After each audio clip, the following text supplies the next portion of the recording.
Thank you everybody for coming to the launch of Matilda Windsor's Coming Home. So to give you a bit of a background about this book, I started writing it in 2014, but its history, or the seeds of it, were planted nearly 30 years before that.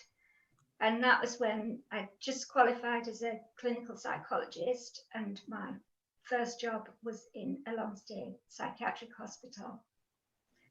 And when I was there, on my first visit to one of the long-stay wards, the continuing care wards, where there was a lot of elderly women who'd been there for quite a lot of years. And can you hear me all right? Because I'm standing a bit back from the thing. Give me some, thank you.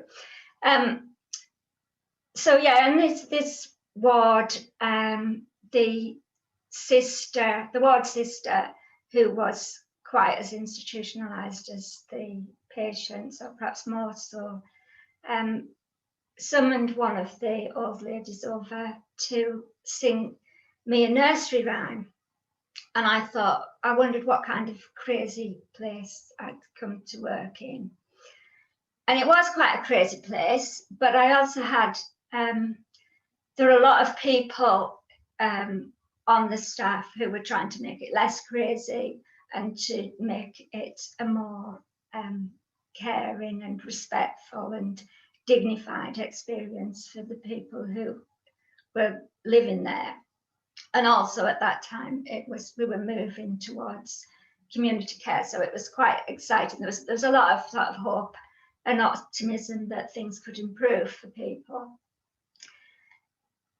And at that time, I mean, I'd been scribbling stories since I could hold a pencil. And although I didn't write a lot in that time, but even if I had, I wouldn't have thought about setting a story within that particular workplace. It didn't occur to me. And I kind of now wish that it had, because I could have taken notes and would have been easier to recreate it, because it's quite difficult looking back nearly 30 years. So 2014, then I just signed with Inspired Quill for my first novel, Sugar and Snails, which was about a woman who'd kept her past identity secret for 30 years. And at the same time, I was also writing quite a lot of short stories around the theme of identity, which developed into my collection, Becoming Someone, which was published in 2018. But my interest in identity actually came back from that time that I was working in mental health. And what particularly interested me about it was that people, when they were given a diagnosis, they were also given almost a whole identity, and it was a mental patient identity that seemed to engulf all other identities to a certain degree. And for some people, that identity was quite helpful, because it helped them to actually to get help, and to realize that it wasn't that they were lazy or whatever, but that they were in need of help and could get it. For probably about the same number of people, it was quite, or even more, it wasn't very helpful at all, because it felt quite a hopeless thing for them, and quite dispiriting, really, to have this diagnosis put on them. And of course, when you think about the stigma of mental illness, you could sort of understand that people would perhaps reject that identity. However, if you were in psychiatric services and you denied that you had a mental illness, even if it was in order to sort of bolster your self-esteem, that was deemed delusional and unhealthy, supposedly, despite the fact that some might say the whole thing about psychiatric diagnosis is a delusion, and it's sort of pitting one kind of reality against another.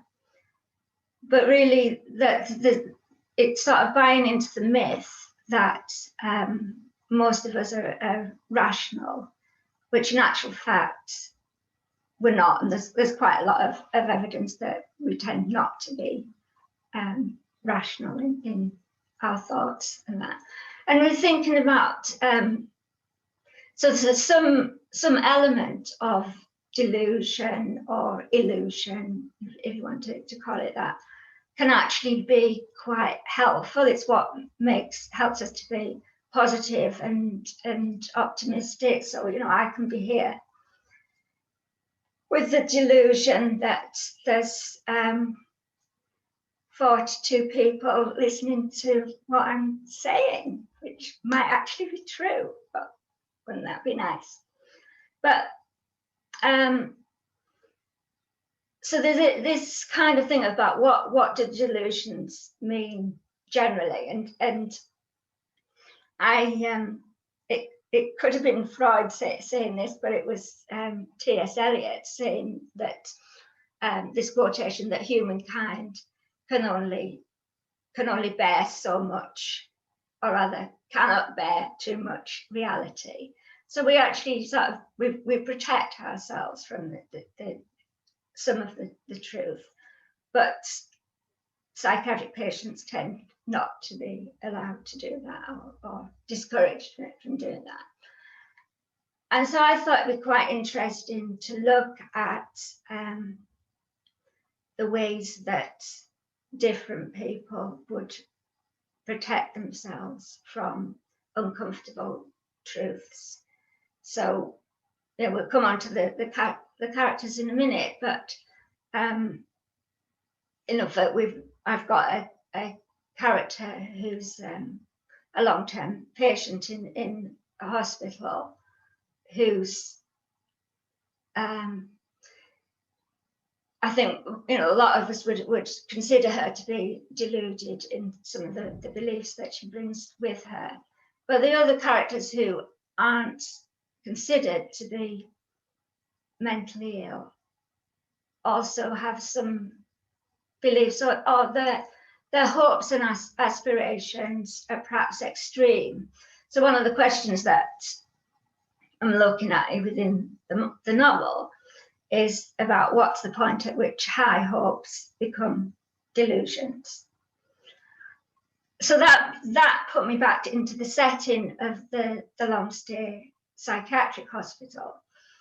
And when we think about it, the closure of those hospitals by the beginning of this century represented a huge social change. So that at the beginning of the 20th century, there were over 100,000 people resident in psychiatric hospitals in England and Wales, and it would be a similar picture across other westernized countries. And then by the beginning of this century, those hospitals had become extinct.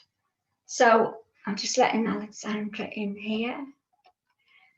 So yeah, so really that's kind of quite an interesting sort of social thing to look at. And I'd read quite a lot of novels which were set in psychiatric hospitals, really quite well written, quite good, interesting novels. But I hadn't come across any that were set in that gave an accurate picture of the process of closing those institutions. So I thought I'd write one, and that's what we're here to talk about and hear a bit about tonight. So I need to ask you, Sarah, is why did you want to publish this? That is a very good question. So as a tiny publisher, Inspired Quill, I always feel, has, I guess, a little bit more flexibility in terms of looking at the books we want to publish and the fact that they don't have to go with the mainstream flow. So what do I mean by this? I mean that for us as a tiny press, micro press, I guess, it's about being able to connect with the book having something important to say, and of course being well written, and also, most importantly, being able to work closely with the author. And it just so happens that, you know, we like working with Anne, so it was very useful from that regard. I think personally what struck me with Matilda Windsor is Coming Home is the sort of depth of the different characters in different ways. So as you'll hear later, Anne will do a couple of readings from three of the main characters. I'd call them the main characters. Anne, would you agree? They are, but I mean, Janice and Henry are secondary to Matty. Yeah, but they are the 3 point of view characters, but yeah. So yeah, what really struck me was how distinct the voices are for these characters, but at the same time there's this sort of underlying thread of, you know, it could be anyone. And I think Anne always captures that really well, in that it doesn't matter which character you're reading about. It doesn't matter if, you know, on the surface of it, I guess they're not someone you'd ever want to be friends with in real life, or someone you'd want to, you know, take under your wing and protect. There's always that thread of, I get it, which is absolutely phenomenal. And also Inspired Quill as a publishing house publishes a lot of, well, a fair amount, shall we say, about mental health. So whether that's fiction books with characters that have their own sort of either mental health journey or something like that, or we released a book last year or the year before. Time means nothing at the moment. The year before, I think. Called Down Days, which is a non-fiction book about creative people and mental health. So it's something that's we've always been keen to portray in our titles, but in a realistic, non-tokenistic way. And Anne's book really caught that. And on a slightly less, you know, what word am I looking for? On a different note, the character of Matty is just adorable, and I just wanted to keep reading.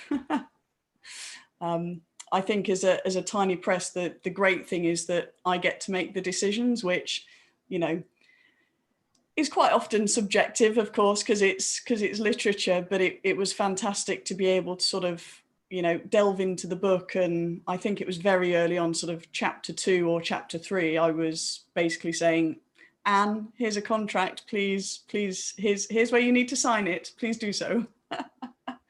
So yeah, I think in a nutshell, that's sort of, you know, the myriad reasons why we wanted to publish Matilda Windsor. And thankfully Anne decided to stay home at IQ for this one. Is that a cue to introduce Matty, do you think? I think so. I think so. So the first reading that Anne's going to be doing introduces the character of Matty, the title character. She's my favourite. I don't think she needs any more introduction than that. Yeah, she's my favourite, full stop, yeah. Okay, this is, the novel starts with a short prologue, and then this is chapter 1, which is set in October 1989. The cushion sighs, squashed by a body sinking into the seat beside her. Matty scrunches her already closed eyes. She does not care for distractions when she has a recital to prepare, and, never able to anticipate when she might be called on to deliver her lines, her day spools out as one continuous rehearsal. Matty's burden weighs heavily upon her, but she bears it with grace. A whiff of lavender, but this is not her mother. Matty has been deceived before. The breath is too loud, too erratic, a smoker's lungs. Matty tilts her head away. Unmoored by the monologue, she is obliged to return silently to the start. Hands folded in her lap, she conjures her mother behind closed eyelids.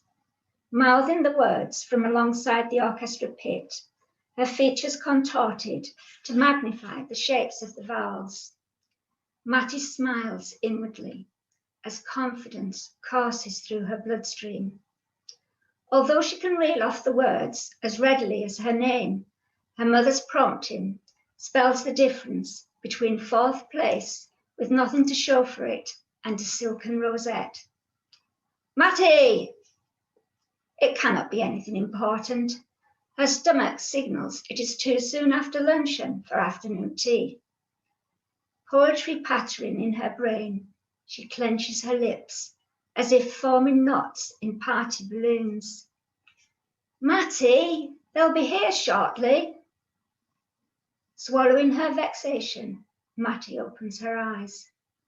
A maid has a cardboard box in her arms and a small brown suitcase by her feet. Are you leaving us, dear?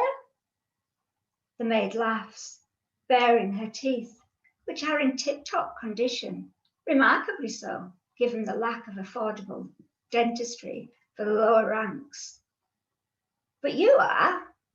They'll be coming any minute from Tuke House. Tuke House? Matty knows of the Palladium and the Royal Albert Hall. She knows of the Folie Bergère, despite its salacious reputation. She has never heard of Tuke House. Thank you, dear, but the current arrangements are tickety-boo. As the maid flashes her teeth again, Matty studies her more for a wink of precious metal. The prince gave her mother a pair of gold molars to match her wedding band, but when Matty's were due for renewal, she'd made do with plastic. We packed your things this morning, remember? Dipping into the box, the maid parades the bric-a-brac piece by piece. A chunky book with a crucifix on the cover, a crumpled brown paper bag of chewies, a conker, a poorly composed photograph of a boy balancing the Eiffel Tower on his head. Is this one of her mother's parlour games? You're going up in the world, Matty Osborne. Intent on memorising the contents of the box, Matty failed to notice the housekeeper encroaching. Seems you're too good for us now. I am. The housekeeper is never uncertain, never wrong. If she thinks Matty is leaving, it would be unwise to contradict her. Fishing in her pocket, Matty produces a palmful of coins. Will this do for the taxi cab? Saviour coppers for jelly babies, says the housekeeper. It's a 5-minute hop to Tuke House. You know, the annex where the sanatorium used to be. We went for a visit yesterday, says the maid. Found your bed in the dormitory and had a cuppa in the lounge. The memory roasts her cheeks. The butler, whose coarse accent and casual apparel led her to mistake him for a hall boy or porter, addled her further by asking how she took her tea, as if there were any alternative to the way it comes. Yet beneath that unfortunate incident lies a pleasanter proposition, if she can locate it. Mattie shuts her eyes. When she opens them, the answer appears before her. Good afternoon, Miss Osborne, says the circus girl.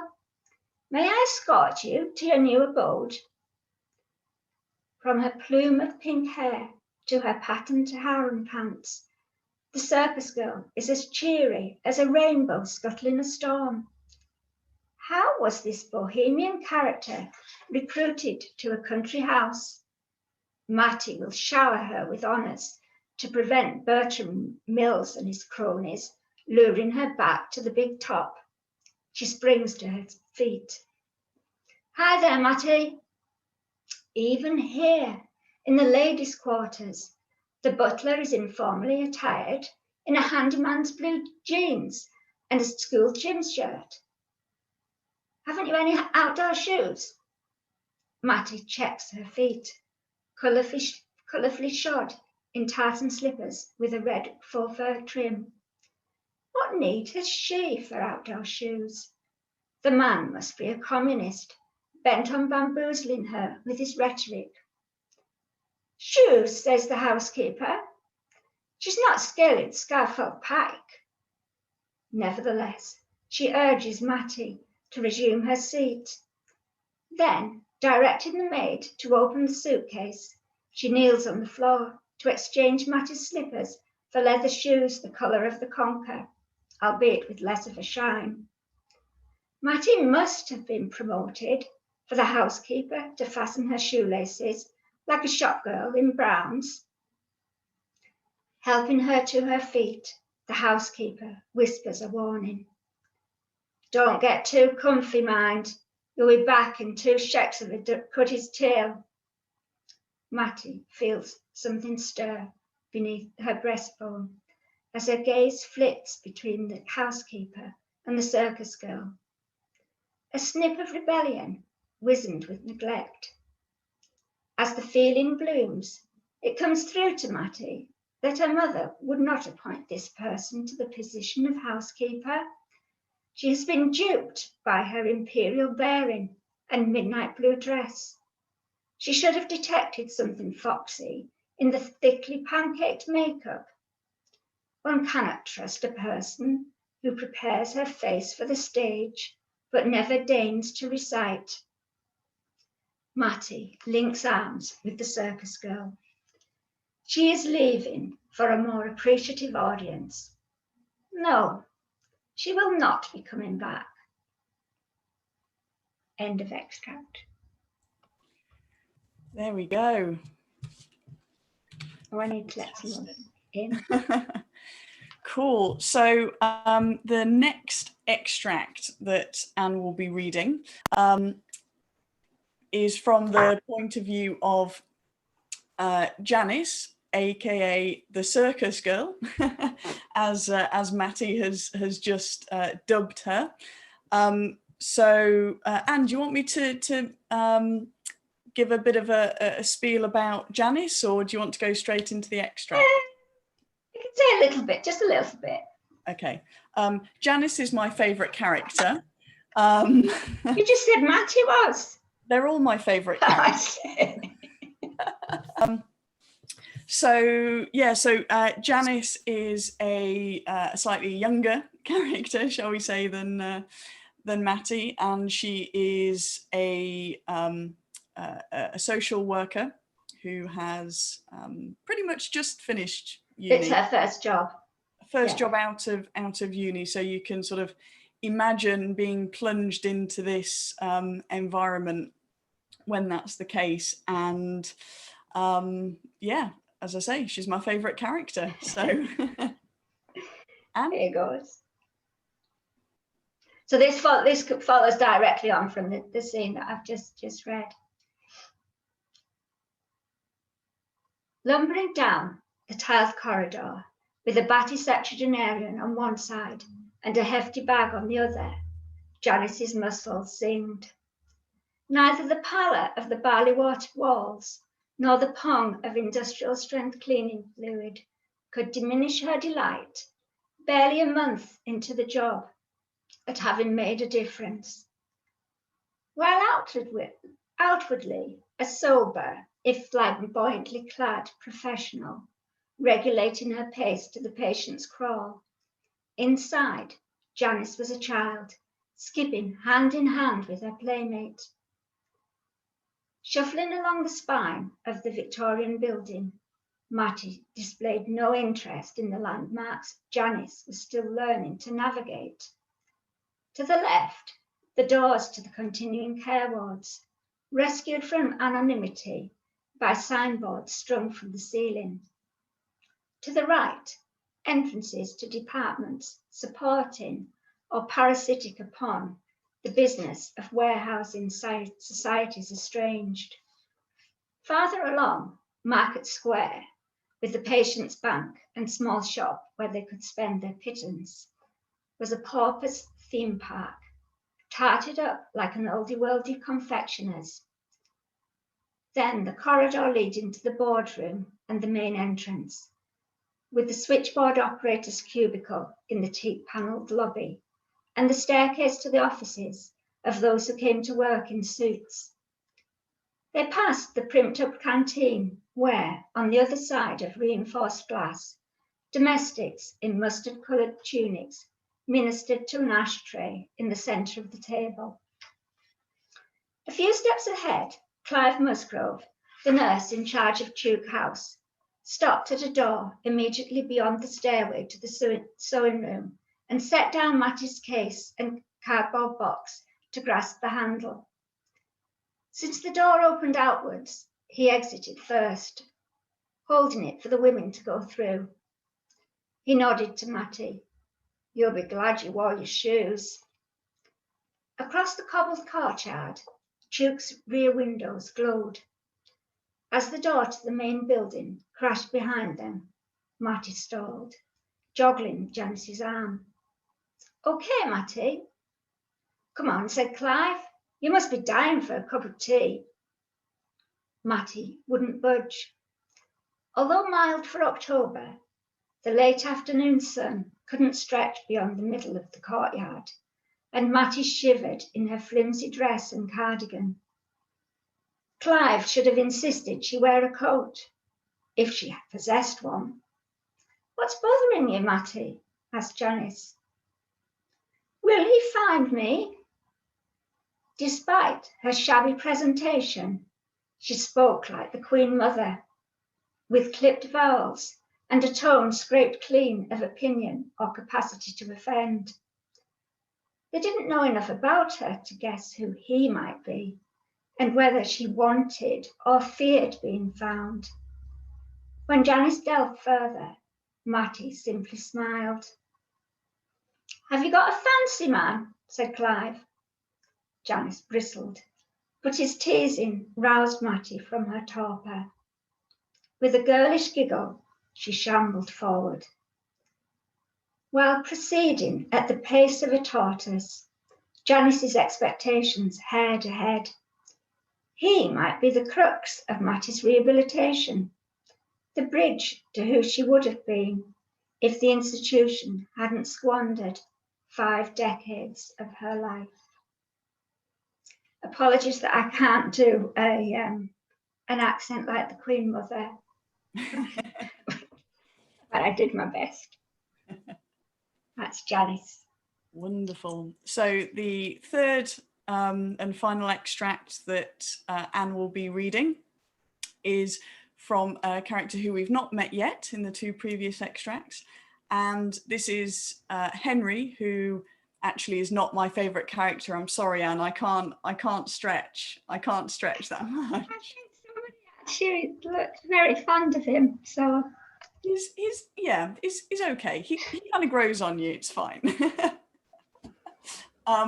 So I won't say too much about Henry, actually, because of reasons.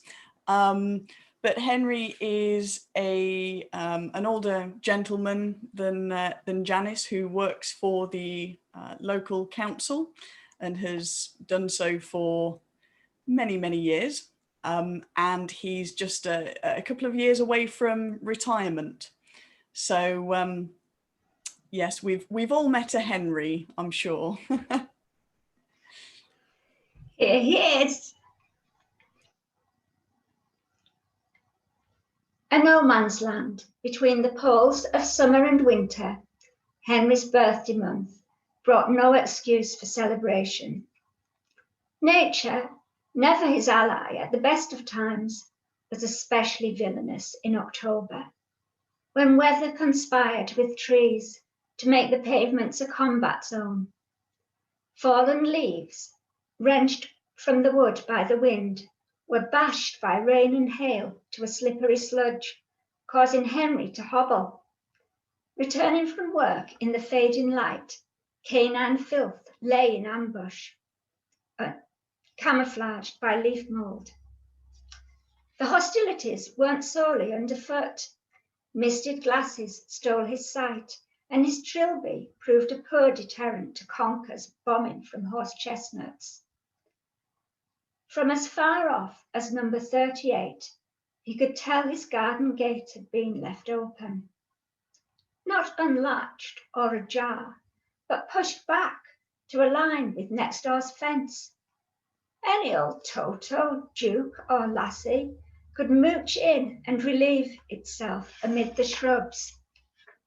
The spaniel from number 51 was a prime offender, although when Henry had managed to catch its owner, the chap had the temerity to accuse him of negligence on account of a few unnuked weeds. After settling the gate between the posts, Henry approached the willows. At least autumn brought reprieve from Irene's nagging to repair the concrete path, or to sand and gloss the front door. Stepping over the threshold, he retrieved his post from the doormat, the solution to the riddle of the unclosed gate. 3 brown business envelopes, the addresses typed, unlikely to harbour news of his sister. Yet Henry's hopes could make a banquet out of crumbs. Henry shed his hat and coat in the hallway and made for the kitchen. Dumping the letters temporarily on the draining board, he'd snapped the heads off 3 matches before his hand was sufficiently steady to ignite the gas beneath the kettle.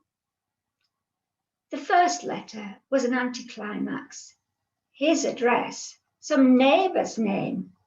Henry was damned if he'd hammer on doors to convenience a postman too idle to secure a gate.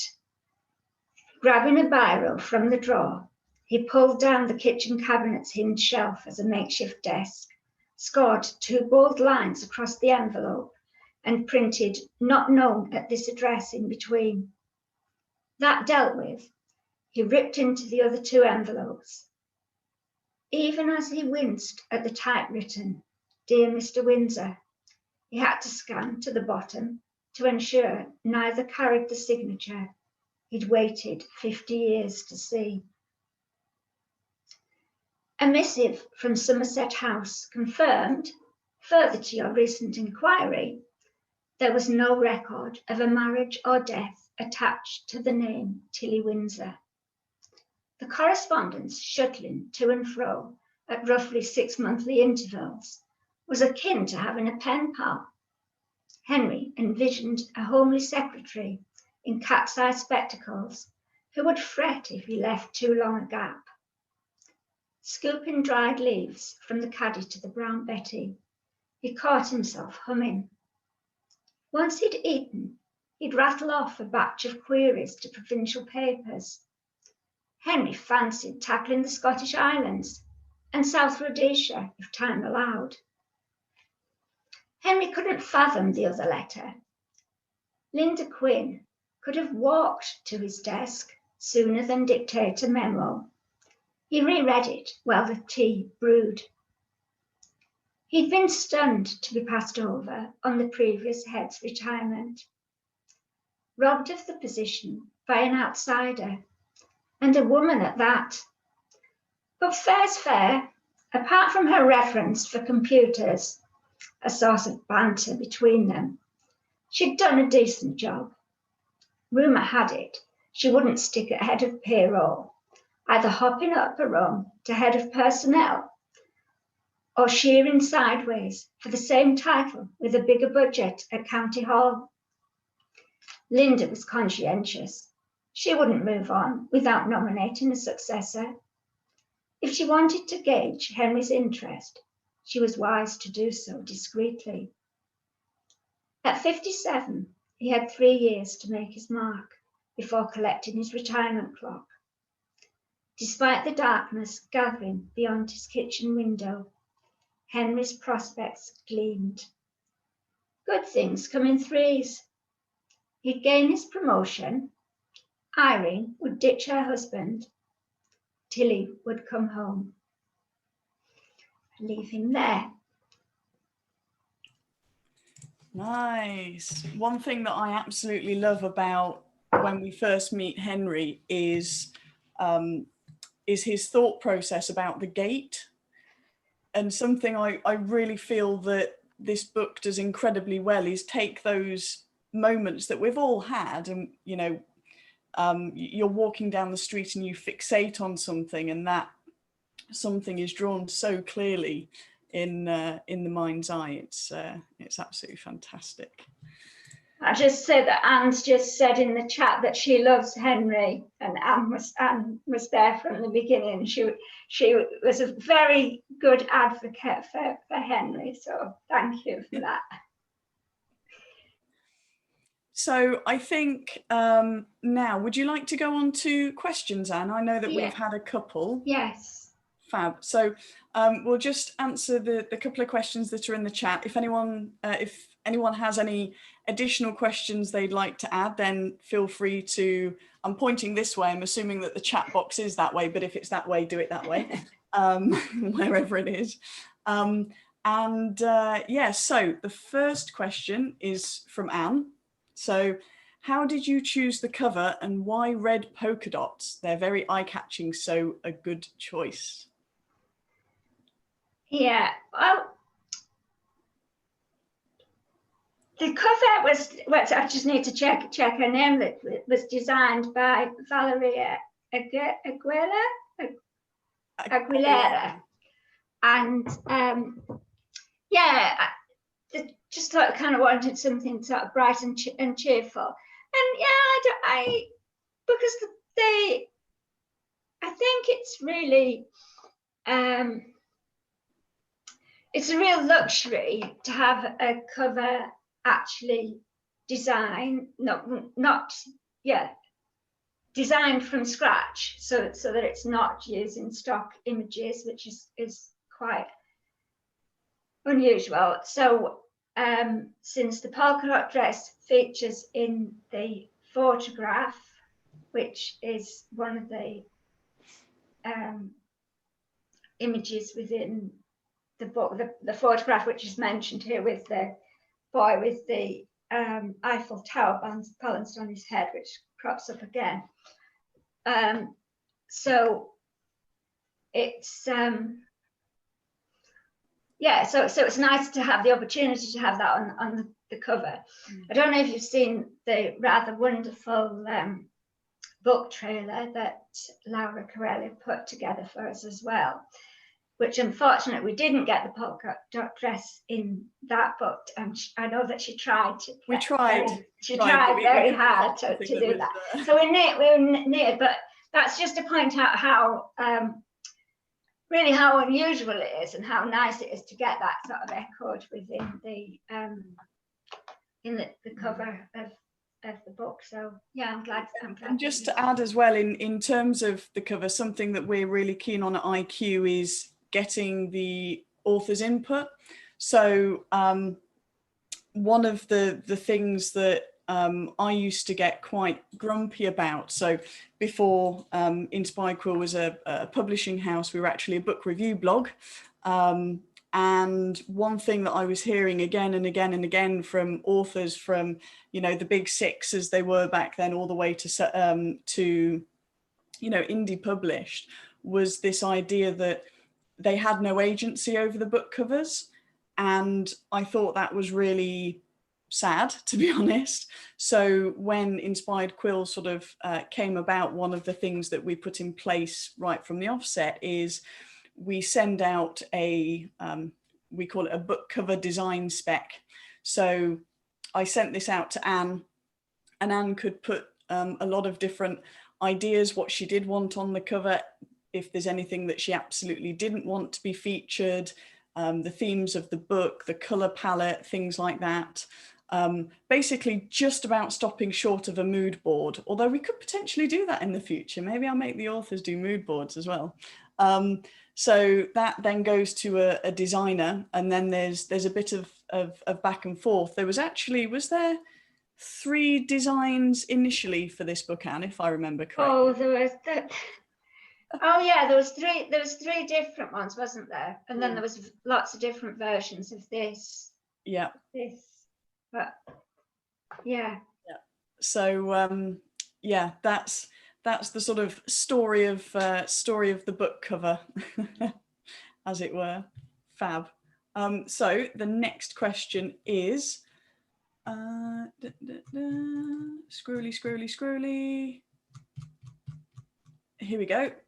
Was writing the book therapeutic in any way, in the sense of making sense of past work experiences or expressing your feelings regarding past work experiences? And that's from John.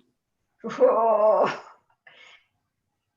When you were reading that question, I was wondering if that might be from a certain John, because of the complexity of it. I'm assuming that we used to we worked together. Was it therapeutic? I wouldn't, not so much sort of therapeutic. It was interesting to go back and think about it. In fact, the thing that's most in my mind was kind of preparing for this, when I was saying about the sister on the ward getting the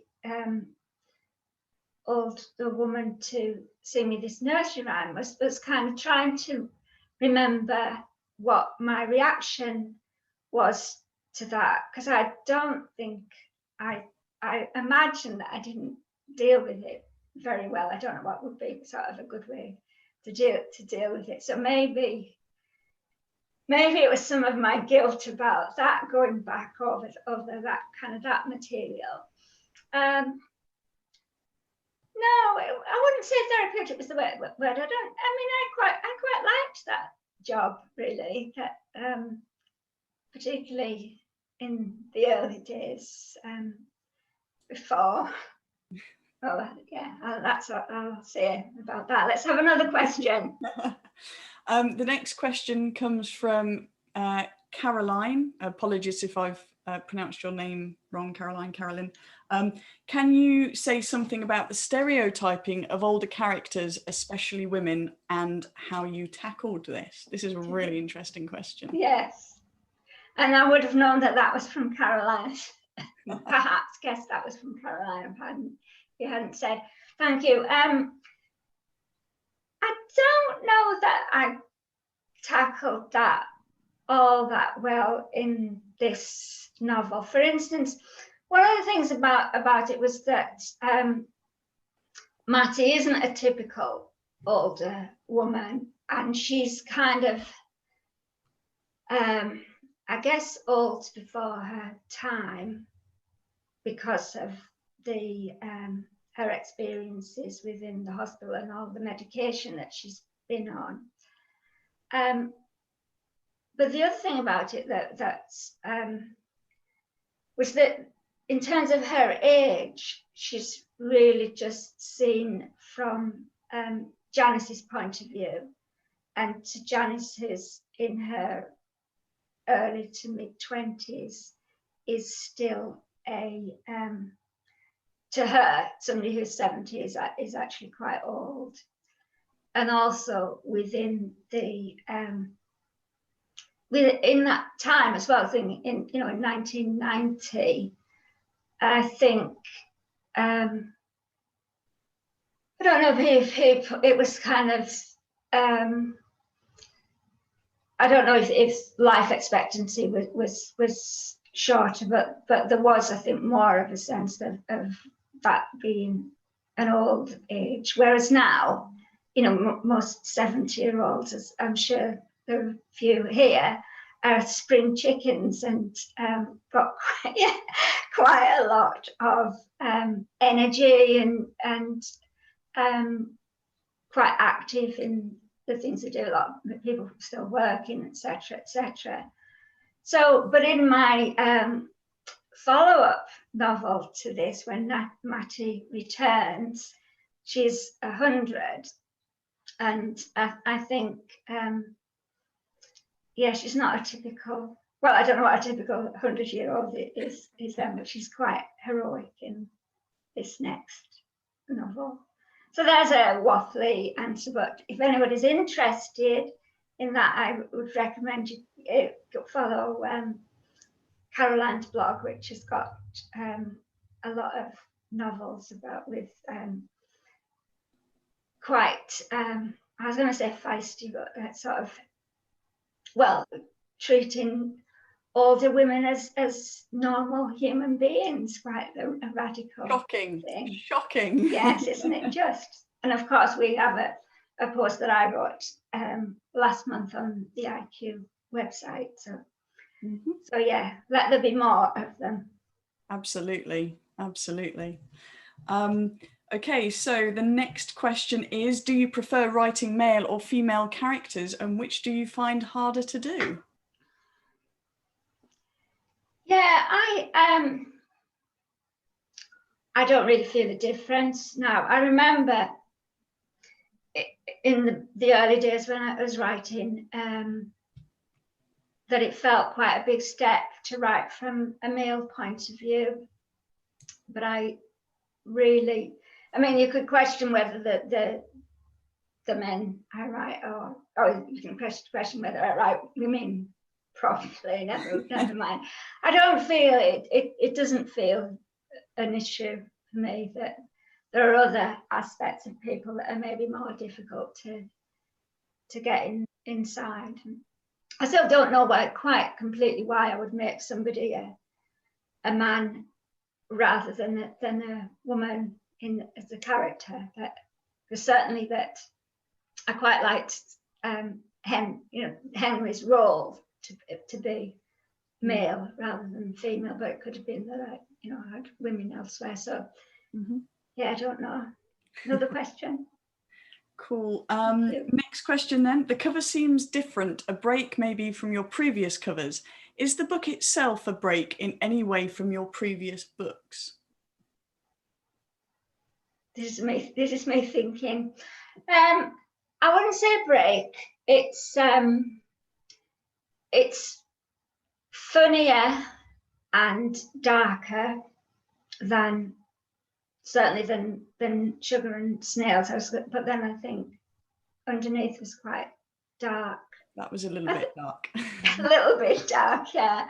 I think the humour's different, really. But the humour's enabled me, I think, to go darker with it. So I don't know. What do you think, Sarah? If it's at a break? I think it's a really interesting question. I think that there are certain themes that definitely thread through all of your work, but when you see, for example, Sugar and Snails and Underneath, I would say that those two are very different as well. I would probably say out of your 3 novels and your collection, it's probably Underneath that's the slightly more I would say different to the other 2, actually. So that's really interesting. It'll be really interesting to hear if you read the book, to let us know if you think that it's a step away from the others or not, which one's the odd one out, if any. Next, we've got a couple more questions left. I'm just aware of the time, but I'm happy to keep going for a few minutes if you are, Anne. Yeah, I certainly am. But if anybody needs to leave, we won't be offended. But yeah, we don't know where you live. It's fine. Yeah. Cool. So the next one then, there's a sense at times of the lunatics running the asylum. Was this intentional in highlighting the state of the social system, particularly when scores on a form could determine a patient's future? This is from Tracy. Well,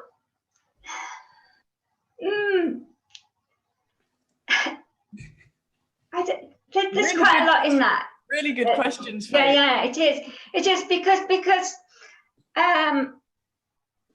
that form, that assessment was used in the hospital where we were. It was used a lot, and it was used the same from. I mean, it's not named, but it was based on something that was used a lot, researched a lot, and used a lot in the resettlement of people from hospital. And there's a sense in it because it's assessing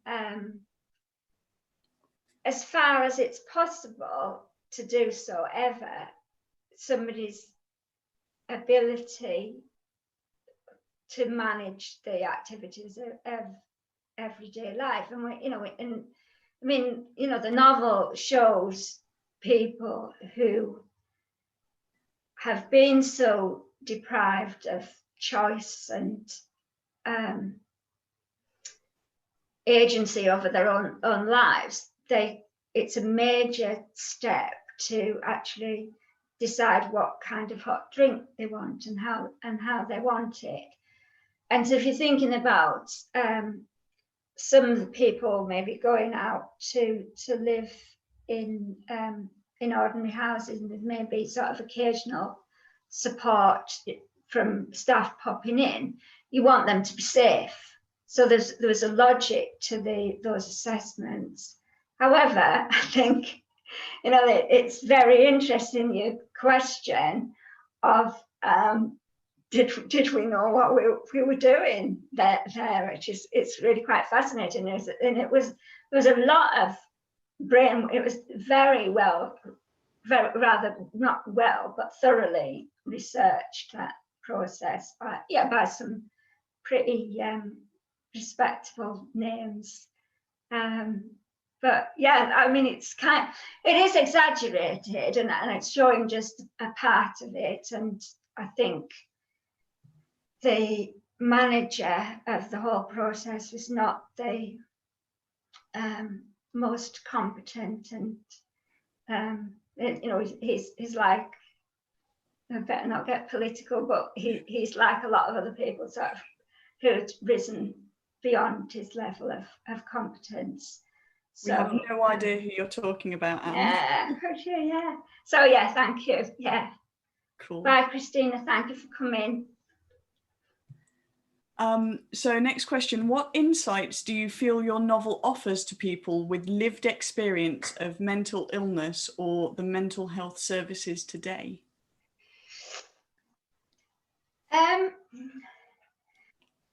People with lived experience will know more about it than is in this novel. I'm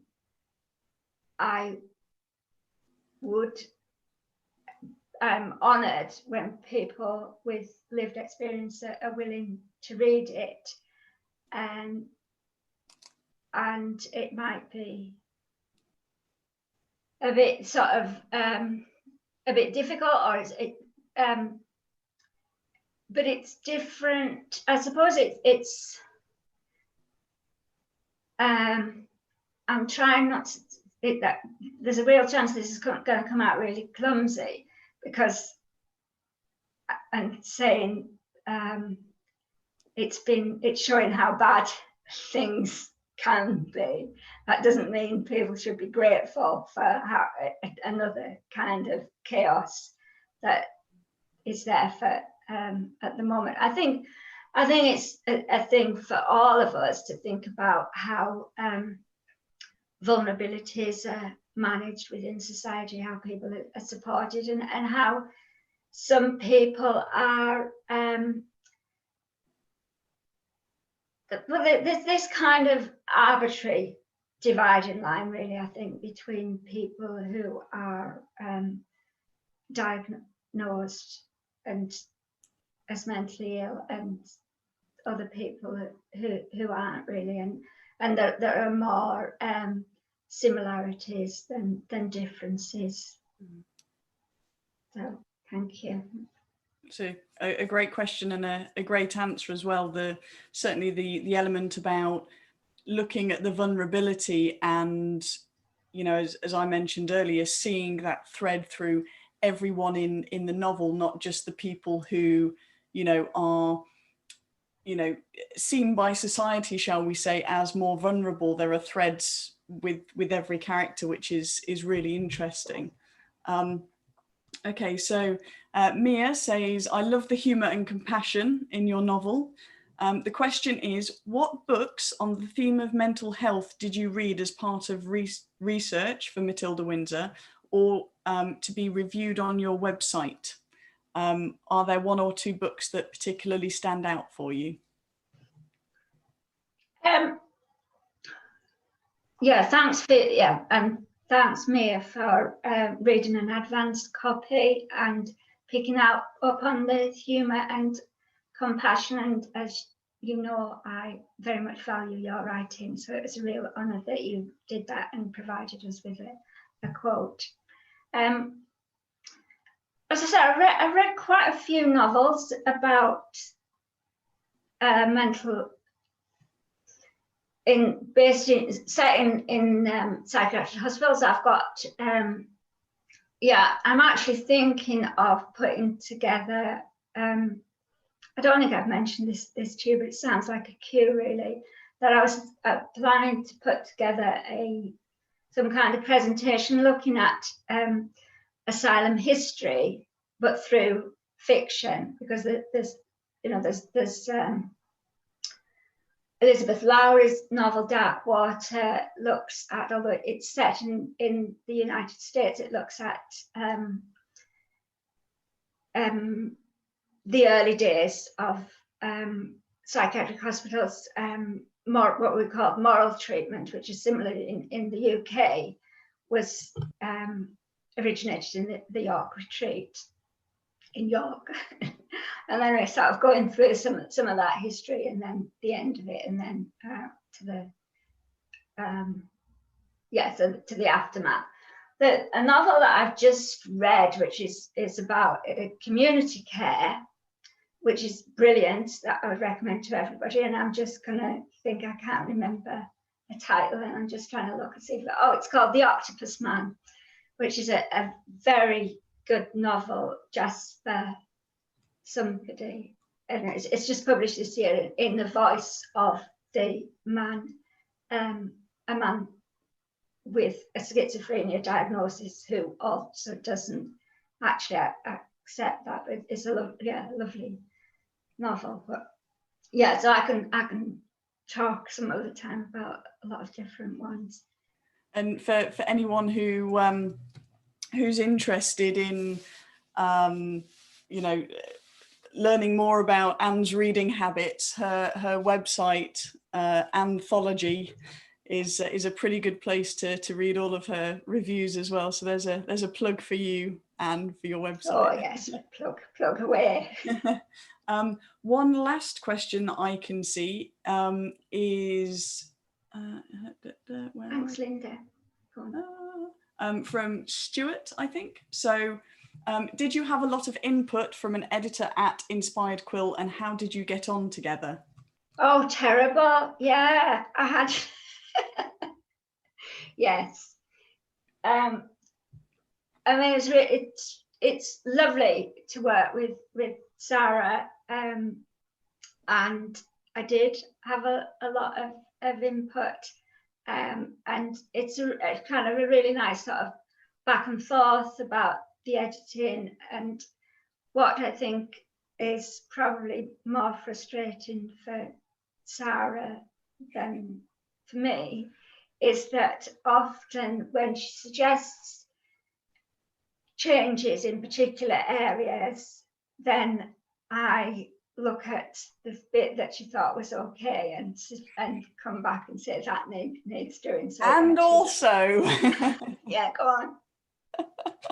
No, it's yeah, I think that's definitely a strength from our working relationship, is the ability to be very honest with each other in terms of what we feel is working and what isn't, and also why. So as I'm going through the editorial process, and as we've mentioned, Anne and I have worked together on a couple of other titles, which is always good to kind of build that that rapport as well, I guess. There's this idea of, you know, as I'm going through, using word track changes and making suggestions rather than demands.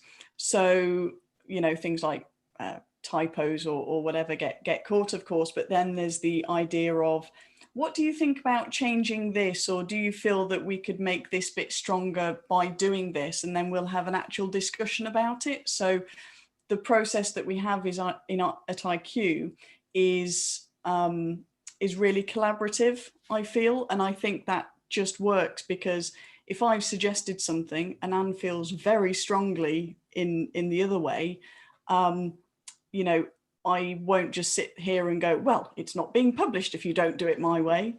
You know, it's very collaborative, and we'll, you know, discuss things. And yeah, I think it works really well to polish the book without losing the authorial voice, which is, of course, one of the most important things for me about publishing a book. You know, why would I publish a book that just sounds like I've edited all of them? It just doesn't make any sense. So yeah, and I think one of the things that, I mean, there is one minor thing that we continually disagree about, which is about the use of whether you can say said after a question mark, which is always crops up. It's always fun. But I think one of the things that's very nice about Sarah's editing as well is this every so often there's these little comments about, oh, this made me laugh, or in this one was the thing about you had to go and have a drink of Bovril, I think, or something. Oh my gosh, yeah. You know, when you're reading a book and there's a scene and it just mentions something, and for me it's normally some sort of food, and I'm like, oh, do you know what I really fancy right now? Bovril and toast. Yeah, and except I took me ages to find out where that was, because it's usually tea that they drink in these. Yeah. Yeah. Fantastic. Oh, Horlicks. I do have some Horlicks in the cupboard, actually. I might have to deal with that later. Yeah. Thank you from the party, whoever that is. Cool. I think that's all of the questions that we've had so far. Veronica, thank you. So I think one of the last things for me to do is say thank you again for everyone who joined. It means an awful lot for, you know, both Anne, I'm sure, but also for a tiny micro press like Inspired Quill to see such an amazing turnout. So in order to get your hands on a copy of the book, there are a number of ways you can do that. We're online as of Saturday is the official launch, so you'll be able to grab your books from all large retailers. You're also able to get it from the Inspired Quill website direct. So at the moment, if you want to grab a copy before Saturday, it's 10% off, so it's £9 instead of £9.99. And just to let you know, for every book we sell through the IQ website, so this is both paperback and ebooks as well, so the ebooks will be available from last thing tomorrow. For every 10 books we sell, we actually donate a copy. So we're actually partnered with a local LGBTQ plus charity here in Derby. And for every 10 books we sell through the website this year, to celebrate Inspire Quill's 10th anniversary, we're donating a copy to their reading library. So you can read books and do good at the same time, which is always nice. Cool. And I'm just reading all of the wonderful messages. I'm sort of sucked into that now. Yeah. Do you have anything that you like to add, Anne? Just to say thank you very much for turning up today, tonight, tomorrow, this morning, or whatever it is where you are. I really, really appreciate it. I really appreciate all the input that people put into this novel at various stages of its development over those years since 2014, right up to just this minute now, and the reviews that are starting to come in now, and just the general support that I've had from everybody in all kinds of places. And it's really lovely that people have turned up today from different bits of connection.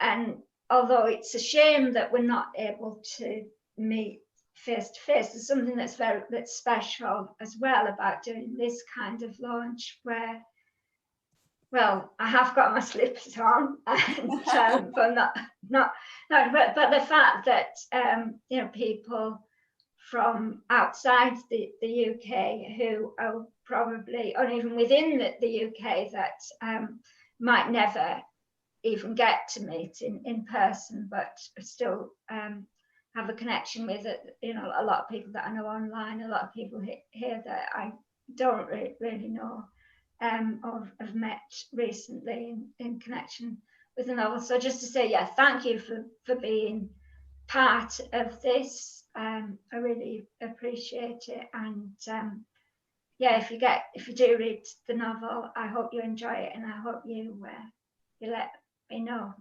So definitely. thank you.